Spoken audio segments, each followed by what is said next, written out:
ஸ்ரீ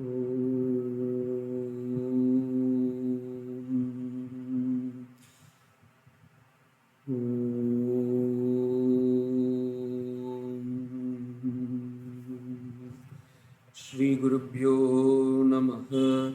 ஹரிஹி ஓம். சௌந்தர்யலகரி என்னும் ஒரு அற்புதமான ஒரு கிரந்தத்தை நாம் பார்க்கவிருக்கின்றோம். சௌந்தர்யலகரி, சௌந்தர்யம் என்றால் அழகு, லகரி என்றால் அலைகள், ஆனந்தமே வடிவான அம்பாளின் அழகை அலையலையாக கொடுப்பதால் இதற்கு சௌந்தர்ய லகரி என்று பெயர். இதில் 100 ஸ்லோகங்கள் உள்ளதாகவும், சிலர் 100க்கும் மேற்பட்ட 127 ஸ்லோகங்கள் உள்ளதாகவும் கூறுவார்கள்.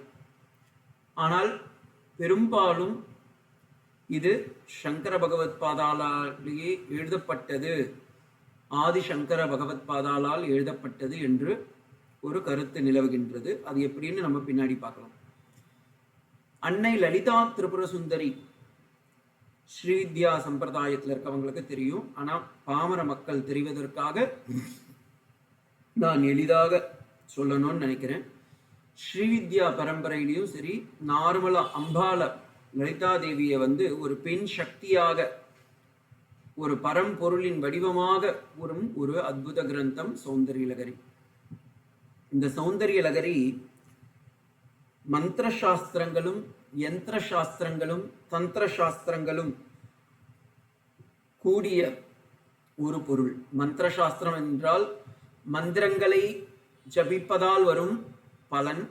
யந்திர சாஸ்திரம் என்றால் அம்பாலையே இங்கே மேரு ஸ்ரீ சக்கர வடிவில் காண்பதால் தந்திர சாஸ்திரம் அப்படி படம்பொருளை தந்திரஸ்வரூபிணியாக, மீன்ஸ் மாந்திரிகம் இல்லை, இந்த இடத்துல தந்திரம் என்றால் அது ஒரு சாஸ்திரம்.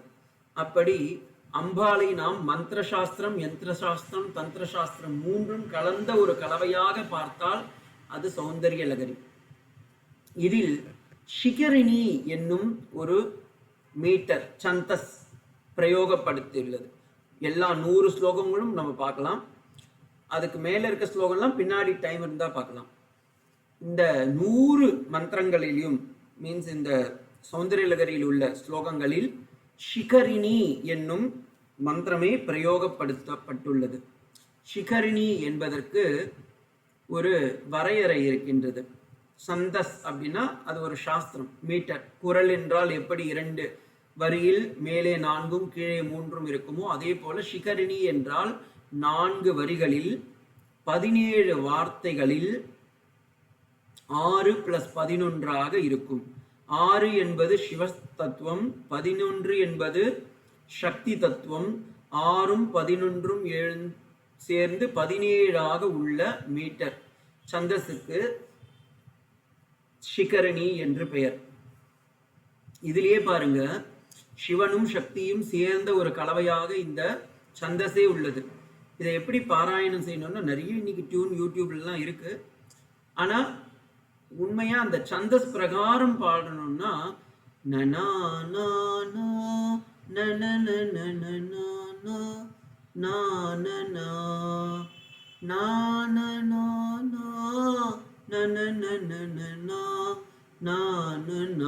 இப்படிதான் வரும்.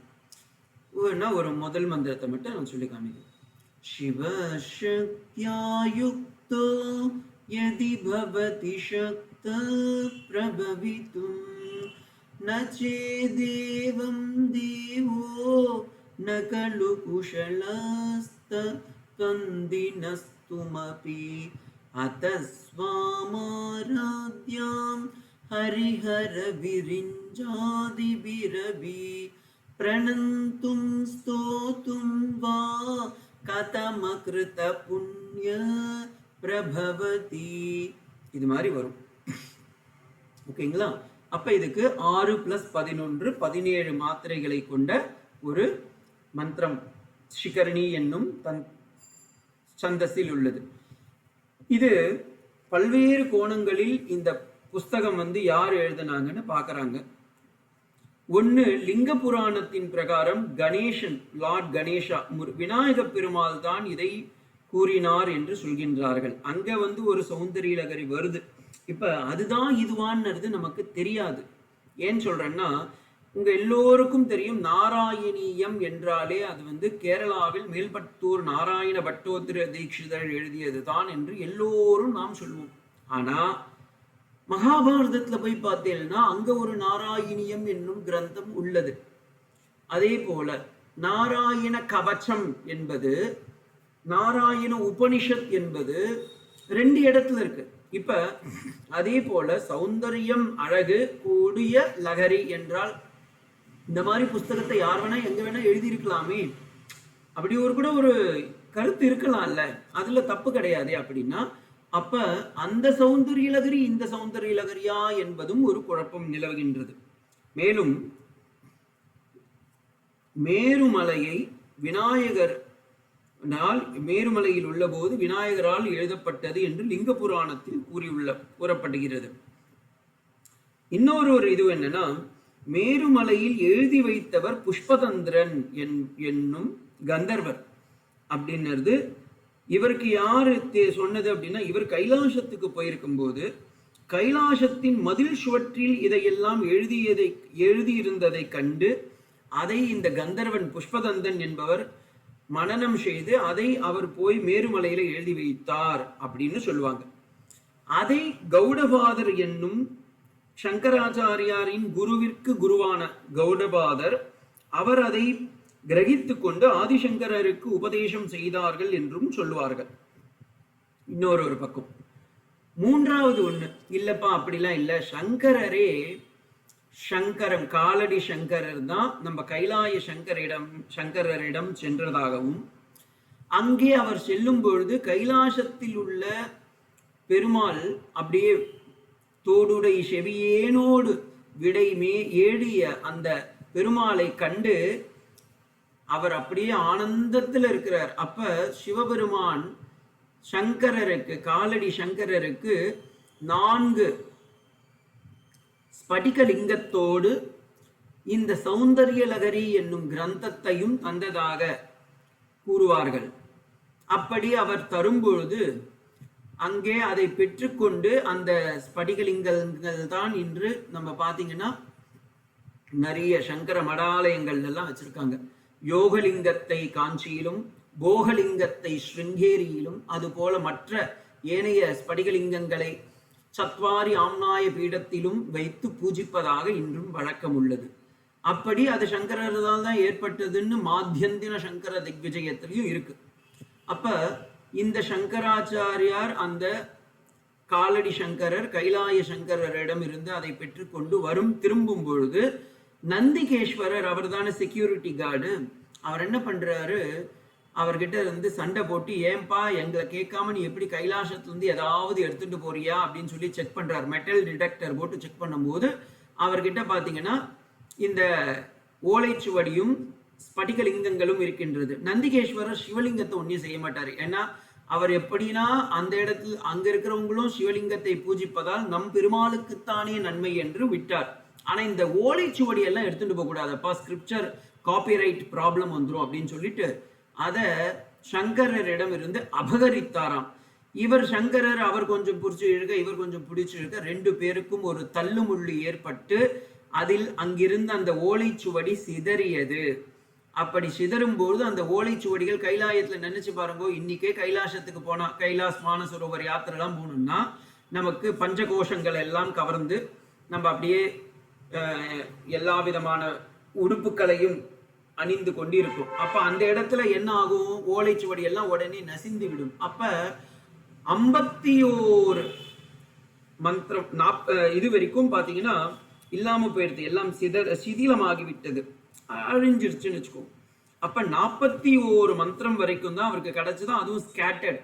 அப்பப்ப அங்கெல்லாம் சிதறியதை கொஞ்சம் கொஞ்சமா அவர் பொறுக்கி எடுத்த அந்த ஸ்லோகங்களை எல்லாம் அவர் எடுத்துட்டு போயிட்டு, ஐயோ இப்படி ஆயிரத்தே, நம்ம மக்களுக்கு நன்மை செய்யணும்னு நினைச்சனே, இது இப்படி ஆயிரத்தே அப்படின்னு சொல்லி அவர் கஷ்டப்படும் போது உமையால் அம்பாள் அந்த இடத்துல ஆவிர்பாகமாகி, சங்கரா கவலைப்படாத, இதுவும் பகவானுடைய திருவிளையாடல் தான், இதுக்குள்ளார ஒரு தாத்பரியம் இருக்கப்பா, இதை என்னை பற்றி சிவனே எழுதியதாகவும் அதை இப்போது உங்களுக்கு கொடுக்கும்போது அதுல சில இப்ப கணவன் மனைவிங்கக்குள்ளார அவங்களுக்குள்ளார எவ்வளோ காவியங்கள் இருக்கலாம், ஹேய நாடகம்னு வாங்க, அதெல்லாம் அப்படி இருக்கலாம். அந்த ரகசிய ராசியத்தெல்லாம் எல்லாருக்கும் பிரகடனம் பண்ண வேண்டாம்னு நினைச்சு இப்படி ஆயிருக்கலாம். ஆனால் நீயே ஏனைய ஸ்லோகங்களையும் எழுதி அதை பூர்ணமடைய செய் என்று கூறியதாகவும், அதன் பொருட்டு சங்கர பகவத்பாதால் 41 ஸ்லோகங்களை மட்டுமே பெற்றுக்கொண்டு திரும்பி ஏனைய 59 ஸ்லோகங்களையும் அவரே இயற்றியதாகவும், அதில் 7வது ஸ்லோகத்தில் அவர் சொல்லும் போது தெளிவா சொல்றார், சௌந்தர்ய லகரி அப்படின்ற வார்த்தையை யூஸ் பண்றார். எங்கன்னா 8வது ஸ்லோகம் பாருங்கோ, பஜந்தி துவாம் தன்யா கதிச்சன சிதானந்த லகரி அப்படின்ற வார்த்தையை யூஸ் பண்றார். அப்ப அந்த அந்த இடத்துல லகரின்னு வந்ததுனால அப்ப அவங்க இதுக்கு சௌந்தர்ய லகரி அப்படின்னு பேர் வச்சுட்டாங்க அப்படின்னு சொல்லுவாங்க. இத வீரை கவிராஜ பண்டிதர் ரொம்ப தெளிவா ஒரு பாட்டாவே சொல்றார். அரண் கையிலை புறந்தொழுந்து படுநூலை அருந்தவத்து புட்பரந்தன் பரந்தவட வரையறைத்த அரை கவு பாத தருள் பதித்து முற்றும் தரம் பெரு சொல் அமுதன்ப சங்கரமா முனிகணவும் அந்த மேகம் சுரந்தகில் வாடும் உயிர் பயிர் தரைப்ப சொரிந்ததென சொல்வர் வந்தோர் என்று சொல்வார்கள். அப்ப ஆதிசங்கரரே இதை கைலயத்திலிருந்து நம் பூலோகத்திற்கு எடுத்து வந்ததாகவும், அதற்கு இப்படி அவர்கள் அழகாக ஒரு அற்புதமான ஒரு காவியத்தை ஏற்படுத்தியதாகவும் சொல்வார்கள்.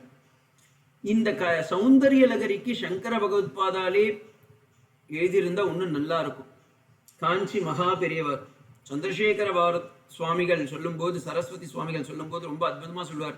அந்த கைலாயத்திலிருந்து எடுத்துட்டு வரும்போது அந்த நந்திகேஸ்வரர் அந்த 41 ஸ்லோகத்தை கூட பிடுங்கின்னு இருக்கலாம் போல இருக்கு. ஏன்னா 59 ஸ்லோகத்தையும் பார்த்தீங்கன்னா சங்கர பகவத்பாதால் ஒரு சந்நியாசியானவர் அம்பாளை நிர்குணஸ்வரூபமாக இருக்க வேண்டிய அத்வைதிகள் அங்கே அம்பாளை சகுணஸ்வரூபமாக மந்திர யந்திர தந்திர சாஸ்திரங்கள் நிறைந்த ஒரு அற்புத ஒரு சாஸ்திரமாக மாற்றி அம்பாளை அமைத்துள்ளார் அப்படின்வார்.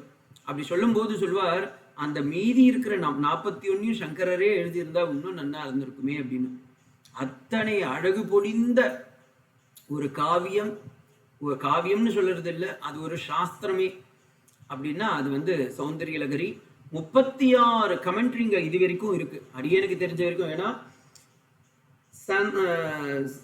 மெட்ராஸ் சான்ஸ்கிரிட் காலேஜ்ல இந்த புஸ்தகத்தை காஞ்சி மகா பெரியவாளுடைய ஆக்னியின் பெயரில் சௌந்தர்ய லகரி அப்படின்ற ஒரு 2 வால்யூம் புக்கே கொடுத்துருக்காங்க. அடியனுக்கு இந்த புஸ்தகம் ஆல்ரெடி தரப்பட்டிருந்தாலும் இப்பொழுது யூடியூப்ல எடுக்கிறதுக்கு எனக்கு பெரிதும் உதவியதுக்கு ஆனந்த கணேஷ் எனப்படும் என்னுடைய அன்பர் ஒருவர் எனக்கு இதை கொரியர்ல அனுப்பிச்சு வச்சார். அப்பதான் சொன்னாரு இது மாதிரி நீங்க எடுக்கணும் அப்படின்னு. எனக்கும் ரொம்ப சந்தோஷம், ஏன்னா நிறைய பேர் இதை கேட்டுட்டு இருந்தாங்க ரொம்ப நாளா.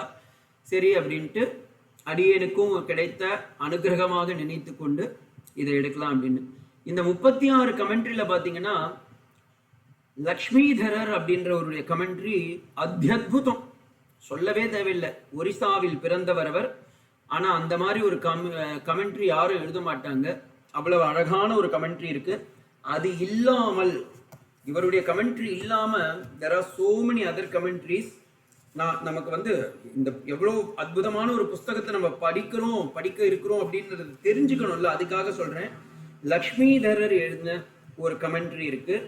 அது இல்லாமல் சௌபாகியவர்தினி, அருணா மோதினி, ஆனந்த கிரியா, தாத்பரிய தீபினி, பாதார்த்த சந்திரிகா, டிண்டிம பாஷ்யம், கோபால சுந்தரி, ஆனந்த லகரி என்று இதற்கு 9 சம்ஸ்கிருத உரைகளும் உண்டு. தமிழ்லையும் கண்ணதாசன் அவர்களே, உங்க எத்தனை பேருக்கு தெரியும் தெரியாது, கண்ணதாசன் அவர்கள் சௌந்தரிய லகரியை தமிழில் மொழிபெயர்த்துள்ளார்.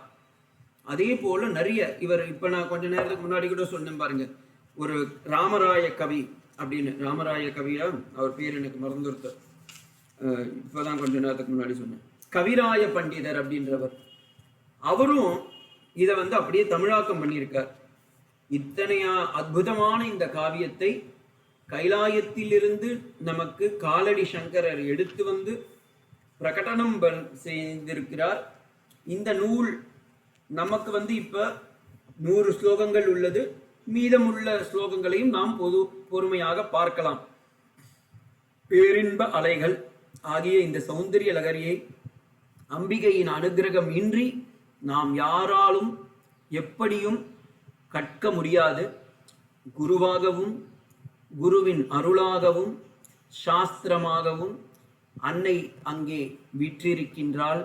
அவளை நாம் மனதார தியானித்து, அம்மா, லலிதா சஹஸ்ரநாமத்துல முதல் வார்த்தையும் பார்த்தீங்கன்னா கடைசி வார்த்தையும் பார்த்தீங்கன்னா அம்மா தான். ஸ்ரீமாதா ஸ்ரீ மகாராஜ்னி அபஸ்ரீ மாதா, அவளே தான் ஸ்ரீ சக்கர. கடைசி ஸ்லோகம் போய் பாருங்க, ஆபால கோப விகிதா சர்வாதுல்லங்க பிரசாசனா ஸ்ரீ சக்கர ராஜநிலையா ஸ்ரீ சிவா சிவசக்தியைக்க ரூபிணி லலிதாம்பிகா.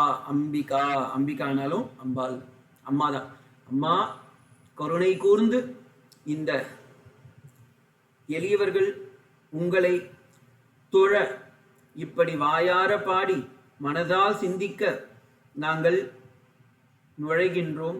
எங்களை உன் கருணையின்றி எதாலும் காப்பாற்ற முடியாது. அப்ப இந்த 100 ஸ்லோகங்களுக்கும் உங்களுடைய அனுகிரகம் எங்களுக்கு பரிபூர்ணமாக கிடைக்க வேண்டும். அப்பொழுதுதான் இந்த ஸ்லோகத்தின் அர்த்தமும் இந்த ஸ்லோகத்தில் உள்ள யந்திரத்தின் அர்த்தமும் அந்த யந்திரத்தில் உள்ள தந்திரத்தின் ஸ்வரூபத்தையும் எனக்கு காட்டி அருளவாய் என்று பிரார்த்திக்கணும். ஆனந்த லகரி இதுல முதல் பார்ட்டு 1 41 ஸ்லோகங்கள். அதற்கு ஆனந்த லகரி என்று பெயர். 42 100வது ஸ்லோகம் வரை சௌந்தரிய லகரி என்று பெயர். ஏனெனில் அது சங்கரரால் எழுதப்பட்டது. இந்த 1 41 வரைக்கும் இருக்கிற ஸ்லோகத்துக்கு ஸ்ரீவித்யா, தந்திரம், குண்டலினி யோகம், சிவசக்தி நுட்பமான ரகசியங்களை எல்லாம் ஒரு கோர்வையா சொல்ல முடியாது, அங்கங்க ஸ்கேட்டர்டா இருக்கும். ஏன்னா நீங்க முன்னையே இப்ப இந்த கதையோடைய பேக்ரவுண்டோட தெரிஞ்சுக்கிட்டீங்கன்னா தான் ஈஸியா இருக்கும். அவர் அந்த சிதறிய அந்த ஓலைச்சுவடிகளை எல்லாம் சேர்த்தார்லாம். அப்ப அது எது ஃபர்ஸ்ட் பேஜ் நம்பர்லாம், பேஜ் மார்க்கர்லாம் போட்டு வைக்கல அவர். அப்ப அதை எடுத்து அவங்க கையாளும் பொழுது அந்த ஸ்லோகங்கள் எல்லாம் வேற வேற மாறி மாறி இருக்கும். அதனால 1 41வது ஸ்லோகம் வரைக்கும் பாத்தீங்கன்னா ஒரு முறை தந்திரம் வரும், ஒரு முறை குண்டலினி யோகம் வரும், ஒரு முறை ஸ்ரீவித்யா வரும், ஒரு முறை சிவசக்தி ஐக்கியத்தை சொல்ற மாதிரி இருக்கும். ஆனா 42 100வது ஸ்லோகம் வரைக்கும் பாத்தீங்கன்னா அம்பாளுடைய அழகை அப்படியே அற்புதமா கவிநயத்தோடு சங்கர பகவத் பாதால் கொடுத்திருப்பார். ஒரு தெய்வத்தை நாம் வணங்க வேண்டும் என்றால், ஸ்துதிக்க வேண்டும் என்றால், ஸ்தோத்திரம் செய்ய வேண்டும் என்றால் ஒரு வரையறை இருக்கின்றது. There is a limitation, or this is how a poem should be composed அப்படின்னு ஒரு ரூல்ஸ் இருக்கு. இப்ப ஆண் தேவதைகளாக இருந்தால் அதை பாதாதி கேசமாகவும், பெண் தேவதைகளாக இருந்தால் கேசாதி பாதம் வரையும். அதாவது இப்ப அதுக்கு எக்ஸாம்பிள் சொன்னா உங்களுக்கு ஈஸியா புரியும். லலிதா சஹஸ்ரநாமத்துல போய் பாத்தீங்கன்னா தியான ஸ்லோகத்துல சிந்தூராருண விக்கிரகாம் திரணயனா மாணிக்க மௌலிஸ்புரது தாராநாயக சேகராம் ஸ்மிருதமுக்கியம் ஆபீனபக்ஷோர்காம்னு அம்பாளுடைய உச்சி திலகத்திலிருந்து பாதம் வரைக்கும் வரும். அது கேசாதி பாதம். அதே போல ஆண் தெய்வங்களை நாம் தியானம் செய்யும் போது அது பாதாதி கேசமாக மாறும், இல்ல கேசாதி பாதமாகவும் எக்ஸம்ஷன்லயும் இருக்கு. ஏன்னா சங்கர பகவத் பாதாலே அதையும் பண்ணியிருக்காரு. இப்ப சிவனுடைய தியான மந்திரத்துல போய் பாத்தீங்கன்னா ஆபாதாளன பஸ்மராந்த பிரம்மாண்டமா விஸ்புரது ஜோதி ஸ்பாடி கலிங்க மௌலி விலசத் பூர்ணேந்து மாந்தாமிரதை அப்படின்னு அது எங்கிருந்தோ வருது. பிரம்மாண்டத்துல இருந்து இந்த பிண்டாந்தத்துக்கு எப்படி நம்ம தியானம் செய்யறதுன்ற மாதிரி வச்சிருக்காரு. அதே போல இந்த விஷ்ணு சஹஸ்ரநாமத்துடைய தியானத்துல போய் பார்த்தீங்கன்னா சாந்தாகாரம் புஜகசேனம் பத்மநாபம் சுரேஷம் விஸ்வாதாரம் ககனசதுஷம் மேகவர்ணம் சுபாங்கம் லக்ஷ்மீகாந்தம் கமலநயனம் யோகி தியானகம்யம் வந்தே விஷ்ணு பவபயஹரம் சர்வலோகைகநாதம்னு சொல்லி, அப்ப அங்க பாதாதி கேசம், இங்க கேசாதி பாதம். ஆனா ஒரு அம்பாள் எல்லாம் உபாசிக்கும் போது பாத்தீங்கன்னா உச்சி திலகம் முதல் உள்ளங்கால் வரை, அப்படிதான் அபிராமி பட்டரும் எழுதியிருப்பார். உதிக்கின்ற செங்கதில் உச்சி திலகமும் அப்படின்னு எழுதியிருப்பார். அப்ப அதே ரீதியாக சௌந்தர்யலகரியும் ஒரு பெரிய மாலையாக, ஒரு கவிநயத்தோடு கூடிய ஒரு ஸ்தோத்திர மாலையாக சங்கர பகவத் பாதால் அப்படியே உருவாக்குறார். அதை தான் இந்த 42 100வது ஸ்லோகம் வரைக்கும் பார்த்தீங்கன்னா அன்னையை தலையிலிருந்து பாதம் வரை வர்ணனம் செய்து அதை லகரி என்னும் இந்த அந்த சந்தஸில் சேர்த்து, என்ன சந்தஸ் நம்ம பார்த்தோம், சிகரிணி என்னும் சந்தஸில் சேர்த்து அனுபவிக்கின்றோம். ஓகேங்களா? இதை தியானமாக சொல்லலாம், ஸ்லோகமாக பாராயணம் செய்யலாம், யந்திரமாக பூஜை செய்யலாம், தந்திர ஸ்வரூபமாகவும் பார்க்கலாம். நம்ம மூணுத்தையும் சேர்த்து தான் நம்ம இந்த ஆன்லைன் கிளாஸ்ல பார்க்க போறோம். அடுத்து பார்த்தீங்கன்னா சாக்தம், இந்த அம்பாளை உபாசிப்பவர்களுக்கு சாக்தர்கள் என்று பெயர். ஆதிசங்கர பகவத் பாதாலே ஷண்மத ஸ்தாபகர் என்பார்கள். கணபதியை உபாசிக்கும் கானபத்தியர்கள், முருகப்பெருமானை உபாசிக்கக்கூடிய கௌமாரர்கள், சிவனை நமஸ்காரம் பூஜை செய்யக்கூடிய சைவர்கள், விஷ்ணுவை ஆராதனம் செய்யக்கூடிய வைஷ்ணவர்கள், சூரியன் நாராயணனை உபாசிக்கக்கூடிய கௌமாரர்கள், அது எப்படி வேணா சொல்லலாம். அதே போல அம்பிகையை, தேவி பார்வதியை உபாசிக்கக்கூடிய நபர்களுக்கு சாக்தர்கள் என்று பெயர். இந்த சாக்தர்களுடைய உபாசனை பார்த்தீங்கன்னா தமிழ்நாட்டில் ரொம்ப ஃபேமஸ். ஆனா தமிழ்நாடு மட்டும் இல்லை, இது நம் பாரத தேசத்திற்கே கிடைத்த ஒரு பெரிய இது. ஏன்னா மற்ற மதங்களில் பார்த்தீங்கன்னா பெண்கள் ஒரு போக வஸ்துவாக அனுபவிக்கப்படுகின்றார்கள். ஆனால் நம் சனாதன தர்மத்தில் மட்டுமே பெண்களை யோக சக்தியாகவும் சக்தி ஸ்வரூபமாகவும் சர்வ அன்னையாகவும் நாம் பூஜிக்கின்றோம். அந்த உபாசனை 3 விதமாக பிரிக்கப்படுகின்றது. 1 சமயாச்சாரம், 2 வாமாச்சாரம், 3 கௌலாச்சாரம். இந்த சமயாச்சாரம் என்பது இன்டர்னல் பிராக்டிஸ், உள்முகமாக அந்தர்முகமாக அவர்கள் அன்னையை ஆராதிப்பார்கள். வாமாச்சாரம் என்பது பகிர்முகமாக எக்ஸ்டர்னல் பிராக்டிஸா பண்ணுவாங்க. நீங்க லலிதா சஹஸ்ரநாமத்துல கூட பார்க்கலாம், அம்பாளுக்கு இந்த நாமம் இருக்கு, அந்தர்முக சமாராஜ்ஞாம் பகிர்முகஸ்து துர்லபாம் என்ற வார்த்தை வரும்.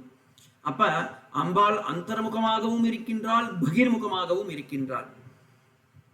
அது இல்லாமல் இப்ப நம்ம இன்டர்னல் பிராக்டிஸா சொல்றது மனசார மனதையால் அம்பாளை இந்த சௌந்தர்யலகரியை தியானம் செய்வது, மனனம் செய்வது. எக்ஸ்டர்னலா வர்ஷிப் பண்ணிக்கிறது அப்படின்னா அம்பாளை ஒரு யந்திரம் வைத்து, இல்லை அம்பாளுடைய லலிதா திரிபுர சுந்தரி, காஞ்சி காமாட்சி, மதுரை மீனாட்சி, காசி விசாலாட்சி போன்ற சித்திர பட்டணங்களை போட்டோ எல்லாம் வச்சு அங்க நம்ம விளக்கேற்றி வச்சு பூஜை பண்ணுறது, அது எக்ஸ்டர்னல் வர்ஷிப். நான் சாத்விகமான வழியில சொல்றேன். நீங்க ராஜசிகமான வழின்னா அந்த ஆடு வெட்டுறது, கோழி வெட்டுறது, ரத்த காவு கொடுக்கறது, அதெல்லாம் கூட இந்த வாமாச்சாரத்துல இருக்கு. அதை தான் நம்ம சொல்லணும். ஏன்னா லலிதா சஹஸ்ரநாமத்திலேயே போய் பார்த்தீங்கன்னா மத்யா சம்ஸ்தா அம்சவதி முக்கிய சக்தி சமன்விதான்னு இருக்கு, மத்யாலாம் இருக்கு. அப்ப எலும்பெல்லாம் சாப்பிடக்கூடியவர், ரக்தவர்ணா மாம்சனிஷ்டா குடான்ன பிரீதமானசான்ற ஒரு மந்திரம் இருக்கு. ரக்தவர்ணா, அன்பாளுடைய வர்ணமே சிகப்பு, அதுல ரத்தத்தை குடிப்பவள் ஜிக்வா சைலினின்னு இருக்கா. அப்ப அந்த மாதிரியான உபாசனைகளும் இருக்கு, நம்ம இல்லைன்னு சொல்ல முடியாது. நான் நல்லா ஞாபகம் வச்சுக்கோங்க, அடியேனுக்கு என்ன சொல்லி கொடுத்தாங்களோ பிளஸ் என்ன உள்ளதை உள்ளபடித்தான் சொல்ல வேண்டும். எதையும் மறைத்தோ இல்லை ஏத்தியோலாம் நம்ம சொல்ற பழக்கமே கிடையாது. ஒரு சன்னியாசிக்கு நார்த் இந்தியால எல்லாம் சொல்லுவாங்க, சாது கா வாக் ஹாத்தி கா தாத் அப்படின்வாங்க. ஒரு யானையுடைய தந்தம் எப்படி வெளியே போய்விட்டால் உள்ளே செல்லாதோ அதே போல ஒரு சன்னியாசியுடைய வாக்கும் சொன்னது சொன்னதுதான். அதே போல நான் வந்து உள்ளதை உள்ளபடி தான் சொல்ல முடியும், இல்லைன்னு திருச்சிலாம் நம்மளால சொல்ல முடியாது. அப்ப இன்டர்னல் பிராக்டிஸா இருக்கிறது சமயாச்சாரம், எக்ஸ்டர்னல் பிராக்டிஸ் பகிர்முகமாக இருப்பது வாமாச்சாரம். ஆனால் இதற்கு நடுவில் மத்தியமாக ஒரு சம நோக்கோடு இருக்கக்கூடியதுக்கு கௌலாச்சாரம் என்று பெயர். இந்த கௌலாச்சார ரீதியில் தான் தமிழ்நாட்டிலும் ஆந்திராவிலும் கர்நாடகத்திலும் ஸ்ரீவித்யா உபாசனை மேற்கொள்ளப்படுகிறது. அடியேன் பூர்வாசிரமத்தில் ஸ்ரீவித்யாவில் இருந்ததுனால சொல்றேன் நான். இது எப்படி உங்களுக்கு தெரியும் அப்படின்லாம் கேட்காது. இந்த கௌலாச்சாரம் என்பது external worship with internal worship with external support. நம்ம மனதார அம்பால பூஜிக்கலாம்.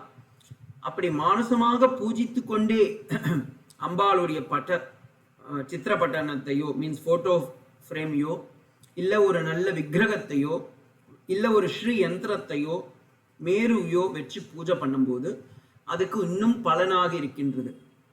அப்படி காய்கம் வாச்சிகமாக நாம் செய்ய முடியவில்லை என்றாலும் மானசமாக ஆன்லைன்ல கேட்டு அதை செவி வழியில் கேட்டு சிந்தையில் ஏற்றி மானசமாக பூஜித்தால் கூட அம்பாளுடைய அனுகிரகம் நாம் அனைவருக்கும் கிடைக்கும். கௌலாச்சார மார்க்கத்திலேயே நாம் முக்கியமா இங்க கான்சென்ட்ரேட் பண்ணலாம். அடுத்து இதை நமக்கு தந்து அருளிய அந்த பரம காருணிகனான காலடி சங்கரரை நாம் வணங்கக்கூடாதா? அப்ப இந்த குருவுடைய நமஸ்காரமாக இந்த இடத்துல நான் 2 ஸ்லோகம் கொடுத்திருக்கேன். உங்களுக்கு தெரிஞ்ச ஸ்லோகம் இருந்தா நீங்களே கூட சொல்லலாம். எல்லோருக்கும் தெரிந்த ஒரு ஸ்லோகத்தை 2 சொல்லிடுறேன், அதுக்கப்புறமா இந்த மந்திரத்துக்கு போறேன். ஸ்ருதி ஸ்மிருதி புராணானாம் ஆலயம் கருணாலயம் நமாமி பகவத் பாதம் சங்கரம் லோக சங்கரம் சங்கரம் சங்கராச்சாரியம் கேசவம் பாதராயணம் சூத்திரபாஷ்ய கிருதம் வந்தே பகவந்தோ புனப்புனக. இது 2 ஸ்லோகமும் எல்லோருக்கும் தெரிஞ்சிருக்கும். அது இல்லாம குரு பாதுகாபியாம் அப்படின்ற குரு பூடைய அந்த ஸ்லோகத்திலையும் பார்த்தீங்கன்னா நதாயோ ஸ்ரீ பதாம் சமீயுஹு கதாச்சித் அப்யுஷு தரித்ராவர்யா முகஸ்ச வசாம் பதிதாம் ஹிதாபியாம் நமோ நம ஸ்ரீ குரு பாதுகாபியாம் என்னும் ஸ்லோகம் வருகிறது. ரொம்ப அழகான ஒரு ஸ்லோகம். இதுக்கு நான் இங்கிலீஷ்லயே உங்களுக்கு மீனிங் கொடுத்துட்டேன், அதனால பெருசா சொல்லணும்னு அவசியம் இல்லை. சங்கர பகவத் பாதாளுடைய பாதார விந்தங்களில் நமஸ்கரித்து, ஏன்னா அம்பாளுடைய அனுகிரகம் இருந்தாலும் ஆச்சாரியனுடைய அனுகிரகம் இல்லைன்னா நமக்கு ஒண்ணுமே கிடைக்காது. அவருடைய அனுகிரகத்தினால்தான் இந்த ஸ்தோத்திரமே நமக்கு கிடைத்தது. அப்ப அத்தனை ஆச்சாரியர்களையும் நாம் நமஸ்காரம் செய்து இந்த சௌந்தரிய லகரிக்கு ஒரு நமஸ்காரம் பண்ணணும். அதுதான் அடுத்த ஸ்லோகம். ஐங்காரம் ஐங்கார ஹ்ரீங்கார ரகஸ்யுக்த ஸ்ரீகார கூடாத்த மகாவிபூத்யா ஓம்கார மம பிரதிப்ராபாதி பாதினீபியாம் நமோ நம ஸ்ரீ குரு பாதுகாபியாம். இந்த ஐங்காரம் என்பது குருவுடைய மந்திரம். ஐம் என்னும் பீஜ மந்திரத்தில் குரு இருக்கின்றார். ஹ்ரீம் என்னும் மந்திரத்தில் பீஜ மந்திரத்தில் அம்பாள் இருக்கின்றாள். ஸ்ரீம் என்னும் கூட மந்திரத்தில் இருவருடைய சம்யுக்தமாக அந்த ஸ்ரீ சக்கரம் இருக்கின்றது. அப்படி ஸ்ரீ சக்கரமும் அம்பாளும் குருவோடு கூடிய அந்த ஓம்கார ஸ்வரூபமாகிய பரம்பொருளை நாம் இப்படி நமஸ்காரம் செய்கின்றோம். My salutation to the form of Om, which is always in the Bija mantras of Aim, Hreem, Shreem. அப்படின்றது தான் இதோடைய பொருள். இந்த ஸ்லோகத்துலலாம் இப்போ நீங்கள் பார்த்தீங்கன்னா சௌந்தரிய லகரியில் முக்காவாசி ஒவ்வொரு இடத்துலையும் பீஜ மந்திரங்கள், யந்திரங்கள், தந்திரங்கள், அப்புறமா மந்திரஸ்வரூபம், லக்ஷ்மிதரருடைய வியாக்கியானம் 3 வரும். அதை 3ஐயும் நாம் சேர்த்து பார்க்கணும். அதுதான் இந்த ஸ்லோகத்துடைய ஒரு பெரிய இது. இப்ப எப்படி நம்ம இதை பார்க்கலாம் அப்படின்னா, நான் அடியேனுக்கு தெரிஞ்ச அளவுக்கு என்னுடைய ஆச்சாரியர்கள்லாம் எனக்கு சொல்லிக் கொடுத்த அதே ரீதியில் முதலில் மந்திரத்தை சொல்லி அதற்கு அன்வயம், பதார்த்தம், பதபதார்த்தம், பதவாஷ்யங்கள் லக்ஷ்மிதரருடைய மெஜாரிட்டி கமெண்ட்ரியில அதை எடுத்துட்டு சகுண பிரம்மமாக இருக்கக்கூடிய அந்த பிரம்மமே எப்படி நிர்குண பிரம்மமாக மாறுகின்றது என்பதை மந்திர யந்திர தந்திர சாஸ்திரத்தோடு கூடிய தத்துவ ரீதியான அந்த சம்ஸ்கிருத வியாக்கியானத்தோடு கூடி நாம் காண வேண்டும். இது எப்படின்னா, அம்பாள் நிர்குணஸ்வரூபமாக இருக்கக்கூடியவள். அத்வைதிகள் எல்லோரும் படிக்க வேண்டியது, இன்னைக்கும் காஞ்சி மடத்திலும் ஸ்ருங்கேரி மடத்திலும் ஏனைய சங்கர மடங்களிலும் பார்த்தீங்கன்னா சௌந்தரியலகரி பாராயணம் நித்தியமாகவே இருக்கின்றது. அப்ப ஸ்ரீவித்யா உபாசகர்களும் இதை நித்தியமாக அனுஷ்டானம் செய்வார்கள்.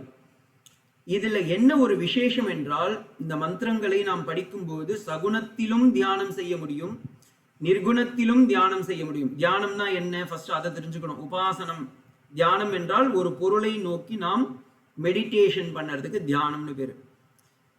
உபாசனை அப்படின்னு அதுக்கு பேரு. உபாசனை என்றால் சகுண பிரம்ம விஷயமான மானச வியாபாரம் என்பார்கள். ஒரு சகுண பிரம்மத்தையோ அல்லது நிர்குண பிரம்மத்தையோ தியானித்து அதை மனதார நாம் தியானம் செய்யும் பொழுது அது நமக்கு ஒரு அவேக்கனிங் கொடுக்கிறது. அந்த அவேக்கனிங் தான் நம்மளுடைய புத்தியில தி அப்படின்ற அந்த தீ ஆகிய புத்தியில் நமக்கு பிரகாசித்து நாம் அன்னையிடம் கலக்க ஒரு அருளாசை தருகின்றது. ஞானானந்த சுவாமிகளுடைய வாழ்க்கையில போய் பார்த்தீங்கன்னா, அவர் சங்கர மடத்தில் இருந்த ஒரு சன்னியாசி துறவி. அவர் பார்த்தீங்கன்னா மகா சோடசி மந்திரங்களை எல்லாம் அப்படியே பூஜித்து, இன்னைக்கும் நீங்க தென்னாங்கூர்லாம் போய் பார்த்தீங்கன்னா தெரியும், அவங்களுடைய அந்த ஸ்ரீவித்யா பரம்பரை இன்றும் தொடர்கின்றது. அப்ப அப்படியே அந்த இதுல எல்லாம் போய் பார்க்கிறாரு. அதே போல அம்பாளை யாருன்னா பார்க்கணும்னா அவரே போய் பார்த்தீங்கன்னா அம்பாளாவே மாறி விடுகின்றார். ஒரு போட்டோ கூட போய் பார்க்கலாம். ஞானானந்த சுவாமிகள், பரம பூஜ்ய சுவாமிகள் எப்படி இருப்பாருன்னா புடவை கட்டின்னு இருப்பாரு அந்த இடத்துல. என்னடா அதுன்னு பாக்குறவங்களுக்கு, ஃபர்ஸ்ட் டைம் பாக்குறவங்களுக்கு வேற மாதிரி இருக்கும். ஆனா அந்த இடத்துல போய் பார்த்தீங்கன்னா அவர் அம்பாளாகவே காட்சி கொடுப்பார். ஏன்னா வேதத்தில் உள்ளது தேவம் பூத்வா தேவம் பிரஜேத். யார் தேவதைகளை ஆராதனை செய்கின்றார்களோ அந்தந்த தேவதைகளாகவே மாறிவிடுகின்றார்கள். நம்ம இன்னைக்கு சங்கரருக்கு இப்படி பட்ட போட்டிருக்கோம்னா காரணம் என்ன? அவர் சிவனை பூஜித்து பூஜித்து அத்வைதத்திலேயே திளைத்திருந்ததால் அவரே சங்கரம் சங்கராச்சாரியமாக மாறிவிட்டார். காலடி சங்கரர் கைலாயத்தில் வாழும் சங்கரனுக்கு சமானமாக மாறிவிட்டார். ஓகேங்களா? அதனாலதான் அம்பிகையே இந்த நூலை இவன் சங்கரன் தான் எழுத வேண்டும் என்று கொடுத்தார்கள். சங்கரருக்கும் ஒரு ஆசை என்னன்னா, லலிதா சஹஸ்ரநாமத்திற்கு பாஷ்யம் எழுத வேண்டும் என்று ஒரு பெரிய அதீதமான ஒரு அவா இருந்தது, ஆசை இருந்தது. அவர் தன்னுடைய சிஷ்யரை கூப்பிட்டு, நீ போய் லலிதா சஹஸ்ரநாமத்தை எடுத்துட்டு வாப்பான்னு சொல்லி அந்த ஓலைச்சுவடியை எடுத்து வர சொல்கின்றார். ஒரு முறை இல்லை, இருமுறை இல்லை, பல முறை அவர் எடுத்துட்டு வர சொல்றாரு. எடுத்துட்டு அவர் கொடுக்கும் போதெல்லாம் விஷ்ணு சஹஸ்ரநாமமா இருக்கு. அப்ப அவர் சங்கர பகவத்பாதால் நினைக்கிறார், ஐயோ நம்ம எத்தனையோ கிரந்தங்களை எல்லாம் செய்து விட்டோம். 10 உபனிஷத் ஈஷகேன கட பிரஷ்ன முண்ட மாண்டூக்கிய தித்திரி ஐத்திரியம் சாந்தோக்கியம் பிருகதாரண்யகம் ததா. அது மட்டுமல்லாமல் பிரம்மசூத்திரம், பகவத்கீதை என்று எல்லா விதமான ஸ்தோத்திர கிரந்தங்கள் எத்தனையோ எழுதிவிட்டோம். அம்பாளை பற்றி பரிபூர்ணமாக பாதாதி கேசாதி பாதமாக நாம் அவளை ஸ்தோத்திரத்தில் அனுபவிக்க வேண்டுமே என்று ஒரு அவா பிறந்தது. அதற்கு அவர் எடுத்த முதல் முயற்சி லலிதா சஹஸ்ரநாமத்தை எழுத வேண்டும் என்று, அதற்கு வியாக்கியானம் செய்ய வேண்டும், பாஷ்யம் எழுத வேண்டும் என்று அவருக்கு ஒரு ஆசை உருவாயிற்று. ஆனால் அந்த லலிதா சஹஸ்ரநாமத்தை எழுத அந்த ஓலைச்சுவடியை எடுத்து வர சொல்லும் போது அவர் கொண்டு வந்து கொடுத்தது விஷ்ணு சஹஸ்ரநாமம். அப்ப அம்பாள் கிட்ட கேட்கிறார், அம்மா உன்னை பத்தி எழுதுறதுக்கு எனக்கு தகுதி இல்லையா அப்படின்னு அம்பாள் கிட்ட வேண்டி கேட்கிறார். அப்ப அம்பாள் சொல்றா, இல்லப்பா, பின்னாடி எனக்காகவே ஒரு ஸ்ரீவித்யா உபாசகனாக ஒருவர் வருவார், அவர் இதை பாஷ்யம் செய்வார், உனக்கு வேறொரு இலக்கு உண்டு, அதை நீ பூர்த்தி செய் அப்படின்னு சொல்லிட்டு விட்டுடுறாங்க. அப்ப பின்னாடி லலிதா சஹஸ்ரநாமத்துக்கு பாஸ்கரராயர் என்பவர் தமிழ்நாட்டில் பிறந்தவர். அவர் பெரிய ஒரு வியாக்கியான சக்கரவர்த்தியாக இன்னைக்கும் பாத்தீங்கன்னா லலிதா சஹஸ்ரநாமத்திற்கு அவருடைய பாஷ்யம் தான் பெயர் போன பாஷ்யம். அதே போல மலையாள தேசத்தில் கண்டியூர் மகாதேவ சாஸ்திரிகள் என்பவர் லலிதா சஹஸ்ரநாமத்திற்கு வியாக்கியானம் எழுதியுள்ளார். அது மலையாளத்திலேயே இருக்கும். ஆனா சம்ஸ்கிருதத்துல போய் பாத்தீங்கன்னா இவருடைய வியாக்கியானம். இப்ப சங்கரருக்கு என்னன்னா, நம்மால் அப்படி அவர் பூர்த்தி செய்ய முடியலையேன்னு சொல்லிட்டு அப்புறமா விஷ்ணு சஹஸ்ரநாமத்துக்கு பாஷ்யம்லாம் எழுதுறாரு. அது ரொம்ப அற்புதமான ஒரு பாஷ்யம், அதெல்லாம் வேற பக்கம். ஆனா அம்பாலை நாம் இன்னும் எழுத முடியலையே அப்படின்னு நினைக்கும் போதுதான் இந்த சௌந்தரிய லகரி கிடைத்தது. பாருங்க, இந்த 41 ஸ்லோகத்தை மட்டும் அவருக்கு வாங்கிட்டு வந்து சரி ஓகே மக்களுக்கு இதை கொடுத்துட்டு இருந்தா போதும்.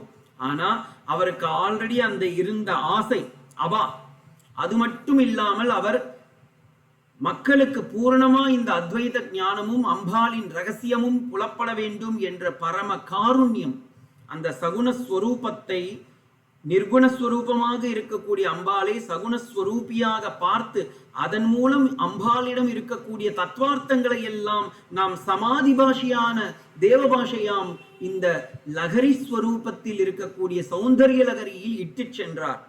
அதனால்தான் நீங்க முதல் ஸ்லோகம் போய் பாருங்க, சிவசக்தியாயுக்தோ யதி பவதி சக்த பிரபவித்தும்னு வரும். இந்த சிவசக்தியாயுக்தோன்ற வார்த்தை எங்கிருந்து அவர் எடுத்துட்டாரு நீங்க நல்லா யோசிச்சு பாத்தீங்கன்னா தெரியும். லலிதா சஹஸ்ரநாமத்துடைய கடைசி வார்த்தை என்ன?